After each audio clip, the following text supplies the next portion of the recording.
విలువలు గల రాజకీయాలకు care of address YSR Congress party. అందుకే పార్టీ ఫిరాయింపు నిరోధక చట్టాన్ని తనంతట తానుగా నిజాయితీగా అమలు చేస్తోన్న ఏకైక పార్టీగా దేశంలోనే అగ్రభాగాన నిలిచింది వైఎస్ఆర్ కాంగ్రెస్. వైఎస్ఆర్ జెండా మోసి పార్టీ సిద్ధాంతాలకు కట్టుబడి ప్రలోభాలకు లొంగని నేతల భవిష్యత్తుకు భరోసా ఇస్తోంది ఆ పార్టీ.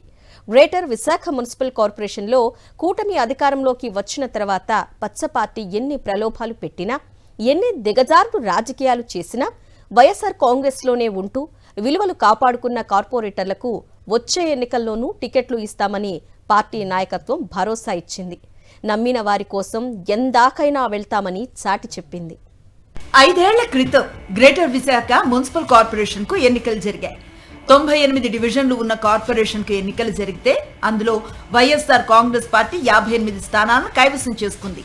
యాదవ సామాజిక వర్గానికి చెందిన గొలగాని హరివెంకట కుమారిని మేయర్ పీఠంపై కూర్చోపెట్టారు పార్టీ అధినేత జగన్మోహన్ రెడ్డి. గత అసెంబ్లీ ఎన్నికల్లో కూటమి అధికారంలోకి వచ్చింది. ఆ వెంటనే చంద్రబాబు నాయుడు క్షుద్ర రాజకీయాలకు తెరతీశారు.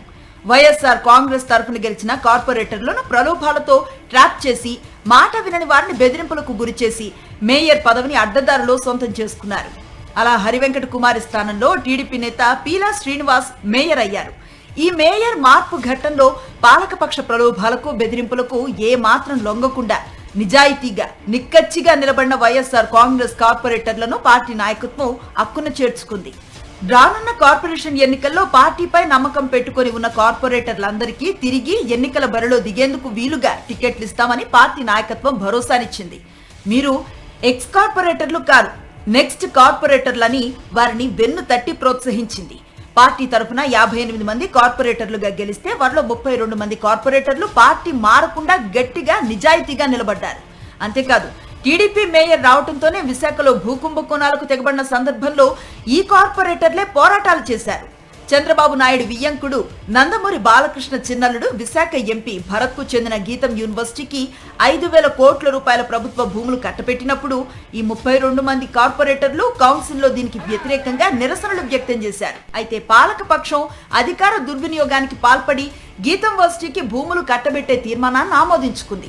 అదేవిధంగా TDP MLA Velagapudi Ramakrishna railway zone భూములకు పక్కనే ఉన్న 100 కోట్ల విలువైన భూములను కొట్టేసేందుకు స్కెచ్ గీసినప్పుడు ఈ కార్పొరేటర్లు దానికి వ్యతిరేకంగా పోరాటం చేశారు.